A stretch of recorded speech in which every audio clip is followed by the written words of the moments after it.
Hi friends, இன்றைக்கி மட்டனும் சிக்கனும் இல்லாமல் நான்வெஜ் ஸ்டைலில் பலாமூசு பிரியாணி தான் செய்ய போகிறேன். பலாமூசு சுத்தம் பண்ணி சின்ன சின்ன பீஸாக கட் பண்ணி வச்சுருக்கிறேன். மிக்ஸி ஜாரில் புதினா, சின்ன வெங்காயம், பச்சை மிளகாய், கசகசா, சோம்பு போட்டு அரைச்சி வச்சுருக்கிறேன்.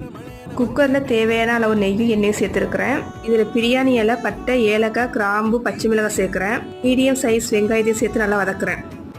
மிளகாய்த்தூள், மஞ்சள் தூள், கரம் மசாலா, உப்பு சேர்த்து ஊற வச்ச மூசை இதில் சேர்க்குறேன்.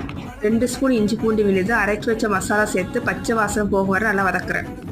பழுத்த தக்காளி ஒரு சேர்த்துருக்கேன். 1 ஸ்பூன் மஞ்சள் தூள், 1.5 ஸ்பூன் தனி மிளகாய்த்தூள், 1 ஸ்பூன் கரம் மசாலா சேர்க்குறேன்.